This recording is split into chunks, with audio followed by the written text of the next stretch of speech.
Hey guys, and welcome back to another Unfiltered Gamer Kickstarter board game review. Today's game up the tip-top is called Dream Catchers by Play Nation. Dream Catchers is 2 to 4 players, 25 to 30 minutes long, 12 and up, and it's a cooperative style game. In Dream Catchers, you're going to be playing as basically like dream wardens to a small child. There's going to be a player board that features a small child, and then you have the CD, the front, and the back. And basically, depending on the level of difficulty, is which player you're going to be, or which character you're going to be using on the board. Not only that, though, but you're going to be having to deal with nightmares and sweet dreams. Now, objectively, you're trying to get all the sweet dreams you can to progress your board, while unobjectively, you're trying to make sure that the nightmares do not start eating each other up and making that nasty nightmare tracker go up. If the nightmare tracker goes all the way, then we lose. If the Dreamcatcher chart goes all the way, we win. There's also a couple other ways. If monsters pop up and we can't defeat up to when 3 of them pop out, we lose. But the objective is obviously to take all the sweet dreams and collect them, remove the nightmares, and progressively go on from there. Alright, well, let me go show the game. So here is all the components to Dream Catchers. You're going to be getting a bunch of different character boards or player boards here, all the character boards that you're going to be picking between, and they'll have a difficulty rating based over here. So 4 stars is the highest and 1 star is the lowest. It provides you with the nightmare tracker, the sweet dream tracker, as well as the time tracker, as well as monsters that can be placed on the board. These here are the monster tokens here. This is the time, and then you've got your sweet dream and your nightmare trackers as well. You're also going to be getting monster cards here, which represent the different monsters in the game and what the type of dreams they are going to try and eat throughout the game as they're on the board. And you're also going to get a big stack of these tiles here, which represent sweet dreams, which are the blue ones here, and nightmares, which are the red ones. Not only that, but you're going to be getting player cards, and these are the cards in which you're going to be playing throughout the game to try and match to the little tiles here, which will remove all the different tiles, specifically sweet dreams to make you score and nightmares to make you not lose the game. But not only that, you can also match up the nightmare tiles here with these guys down here to destroy them as well. Also, you'll be getting these action cards here, or these specific special cards that you'll be able to use throughout the game, which will reduce the amount of different things happening, or increase certain trackers as well. You're going to be getting character cards to choose from. It's a 2 to 4 player game, but there's 6 different characters to choose from, and they all have their own unique special ability. Lastly, but not leastly, you're going to be getting little player reference cards for each player that is going to be playing the game, rulebook, a little guide here, as well as the box itself. So in Dream Catchers, it's a pretty simple game, and there's 2 phases. First, everybody's going to get 4 cards to start with. You're going to set up all the content in the boards, which I'll show you in a second here. And then you can go through the 2 phases. The first is the Dream Catcher phase, which will be taking 2 of 4 actions, as well as a free action, or free actions for your special Dream Catcher card ability. Everybody's got their own character with its own unique special ability. Then you're going to move on to the night phase. The night phase is a couple things. Time will pass, and a monster might spawn. Monsters will then attack any spaces that are available on the board to place down one of those nightmares or sweet dream cards. You're going to take the top of the deck, place it down, move the monster. If there's any matches at any point in time, that's going to get resolved and bad stuff will happen. Finally, after all those are done, the night phase ends and it's the next player's turn, and it's a rinse and repeat style fashion to the game. And whenever you destroy a monster tile or a nightmare tile or a regular dream tile, you're going to actually check to see if that space has a hidden treasure chest like this over here. And if it does, you can draw a card. But otherwise, it's a basic idea. Let me go ahead and show you a couple turns of the game and how it looks set up. So here is the setup for Dream Catchers, and as you can see, we chose the easiest board here because it's based on difficulty, which is right here. It says 1. It goes up to 4. You can fight something even more scary. But not only that, every single player or character board, I should say here, the board you'll be playing the game with, is a special ability here. And this one says whenever you capture or remove a monster from the board, you're going to actually remove this track down. This track is the nightmare track, and this is the sweet dream track. If this goes all the way to here at any point in time in the game, the players lose, and if this goes to here, the players win. There's a couple other ways too. These monsters will spawn, and if they hit 3 of them on the field, you also can lose the game that way. Alright, so we got everything set up here. These are going to be placed based on the players in the game. This is a 3-player game, so I placed it here. Every player is going to get 4 cards, as well as their little Dream Catcher phase card and a character card, and all the different cards do different things. This one says discard 2 cards, and it has a specific ability as to what that does. Discard 2 cards and stop time from moving 1 space, that kind of thing. They all have their own unique little abilities, as well as setting up a 3x3 grid. You take this Dream deck, you shuffle this deck and all the rest of the decks, and then you're going to deal out cards. Now, nothing matters to begin with, wherever they're faced or however they're put. It's just based on, you know, how you set it up, so the arrows are always in the bottom left-hand corner of the card. But if there's matches or anything, don't worry about that to begin the game. After that setup, all the decks are all set up and the monster deck's ready to go. You got little tokens here and monster symbols, as well as the time based on where you need to put it. The time is actually on the moon, and these monster symbols are literally on the monster spaces here. Finally, there's this little pink die which we'll be using to fight monsters when they arrive from the monster deck. Alright, simple, begin the game now. So how are we going to start? Well, there's the Dreamcatcher phase. You choose a player to go first, so we'll have this person go first, and it lets you do 2 actions. You can trade a card with any player, and everybody has their cards face up on the field so everybody can see them, or you can catch a sweet dream, which is spending cards of the equal total value of the symbols here. So if you have a pony and a sword here, you can get rid of this card. Or you can capture a nightmare, which is going to be donut and a shield for this specific one. The final thing you do is catch a monster, and monsters have different symbology as well. They look like this. And if you have these 3 cards, you can then go ahead and capture it, but you're going to need to roll this die. And if you don't get a 5 or higher in this case, then you're going to return the cards to your hand and the monster will stay there. So that's one thing that the monsters do. I'll go ahead and put this in the bottom.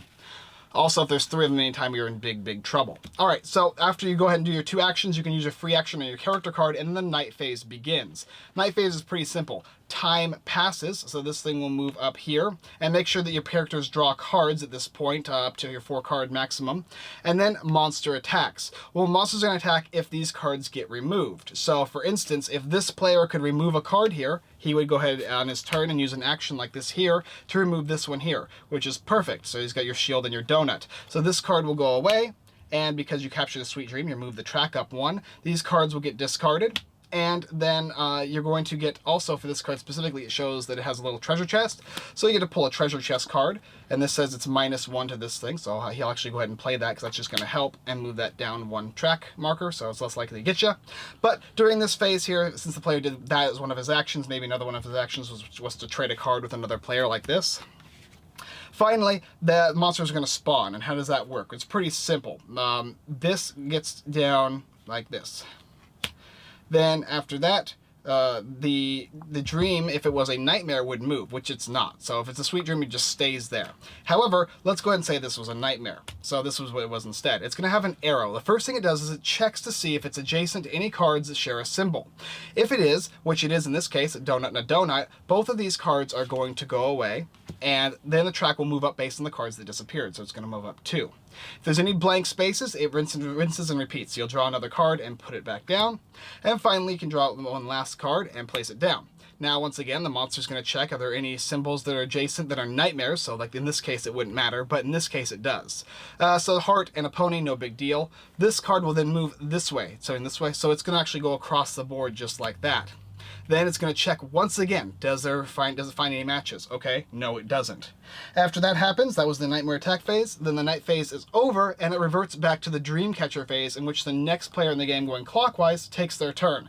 They're going to get their 2 actions, they're going to do any free actions and whatnot, and then the night phase will begin. Now a couple things to note too is this thing here, as it moves across and it goes to these monsters, these are going to get removed.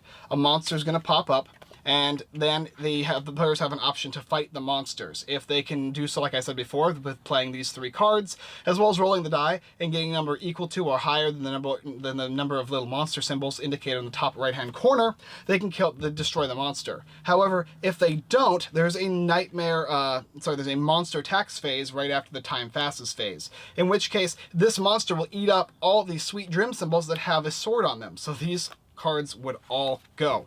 And why is that bad? Well, because it can get filled up with more nightmares. And in which case, they would start to be doing its checks and stuff. So this would catch on, and this would blow up, and then this would move 2 more, and then you'd have to refill again. Does this match? No, it doesn't. So it moves on like this. Does it match? It does. So 2 more. So as you can see, monsters can be very deadly. Look at that, another match. So as you can see, this game can spiral out of control rather quickly. But once you have all the cards placed down, it's just the next player's turn that gets to go. I don't think there's any more that are going to get us. Nope, I don't think so.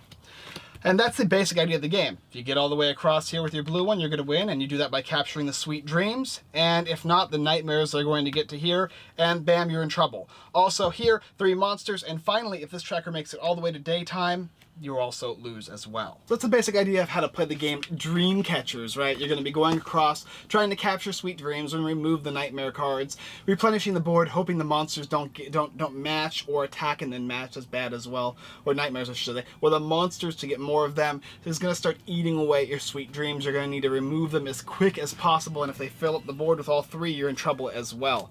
Finally, you want to make sure you can get all your sweet dream token, all the way to the end of the board before it is daytime, because otherwise you're in deep trouble as well.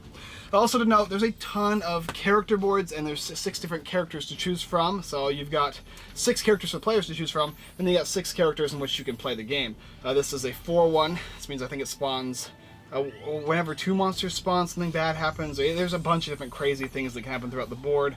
But yeah, you've got 2 stars, 3 star, this is a 4 star, and here's another 4 star. So a big variety of the ways to play the game. But that is the basic idea of the game. Alright, well, what do I think about this game? Well, first of all, it's difficult. It's like Ghost Story difficult, but that's okay because it's cooperative, which makes the game a lot of fun. It's easy to play with pretty much anybody, and the phases go by really quick. As long as you got one person that understands the game, you're going to be able to go ahead and get through it, and you can play with a younger audience. This is basically a family-friendly version of a kind of Ghost Stories game in which you're going to be trading cards back and forth with each other, watching the grid, trying to analyze where you want to remove cards based on the cards down there. It's going to matter. Sometimes you might be able to get rid of a card, but it's going to be covered by nightmares, which might not be a good thing, because if that card spawns another nightmare on the next night phase, it's going to remove 2, and you're going to be in deep doo-doo as the track progresses. Also to note too, you get your 4 cards in hand, and you get your 2 actions. There's another character that gives you 3 actions, but as fast for that, the most that you can do is get rid of 2 cards on the board. Maybe 3 if you have, there's some boards have actually only 1, like this one here only has 1 need to get rid of it. This is a little, like, I guess, mystical ball or whatever. But for the most part, 2 is going to be the most. As also, monsters are difficult to get rid of. As you saw, the first monster that I showed you guys actually had a 5 up to get rid of, and you lose an action when you don't destroy it. So it's fairly challenging. The chest cards are amazing. You definitely want to pick those up because they're going to help you do a lot of things. They're going to give you the ability to slow down time, the ability to reduce the amount of numerical value rolled in the monster. So if it's a 4, you play this card on it. It only requires a 3 to roll to get it as well. And the character abilities you're going to need to use as well. And there's better ones than other ones. So for instance, the 3 actions per turn card is definitely better than one that makes you discard 2 and you can get rid of a card on the board. However, depending on the way you style and play that, I think this is the one here. Yeah, this one only requires 2 of the 3 on a monster. It tells you the monster's going to get rid of. And the symbology is pretty simple to understand. The components quality is great. This game looks like it's already ready to go, and it's fantastic the way it is. We played it, had a bunch of fun. Definitely one of those games that if you enjoy cooperative games and you don't mind the difficulty rating, because that's probably going to be the biggest turnoff for people, is that it's a challenging game. And even with the easiest board, it took a bit for us to understand the best strategies in order to determine that we can beat the game, and how we had to actually analyze the grid and which ones to get rid of, even though we could have progressed our tracker farther along the way. If you don't pull the right ones from the board and bad things happen from the deck, because that's the amount of chance, is this deck here of dreams as well as the deck of cards in which you'll be trying to remove the dreams and whatnot. So it has that aspect to it, a little bit of randomness and a lot of bit of strategy. It's a good cooperative game. It's very enjoyable. The artwork is tremendous. I love it. The theme fits really well. It has that where the wild things are kind of aspect to it, as well as it has that kind of like Ghost Stories like tension involved in it. A wonderful, great game for families, kids, adults. It's a game I highly recommend if you enjoy cooperative games. There's not a lot I can say negative other than just it's difficult, and it's a little bit, it has that challenging aspect of strategy with a little bit of that extra luck when drawing cards. But any game that draws cards has a little bit of luck anyway. Alright guys, that is my review for Dream Catchers, a really fun co-op game. Alright guys, well that's another Unfiltered Gamer Kickstarter board game review. If you like this game, go ahead and check it out in the description below, where you pick up Dream Catchers, a really fun, cool little cooperative family game, although you wouldn't know because it was so difficult. Also, go and check out our website, unfilteredgamer.com. We got tons of blog posts, our Kickstarter lists, and a lot of giveaways, as well as checking out our promotional people, our affiliated sites, whatnot, everything, boardgames.com, and the Giveaway Geek. Tons of great people. Also, you can go ahead and check out my buddy Ferdinand. He's got a ton of great stuff as well, a ton of great reviews. He's a great guy. Do check out his content. It needs more loving because it's so good. Anyway guys, that's all I got for this one, and as always, I look forward to seeing you next time.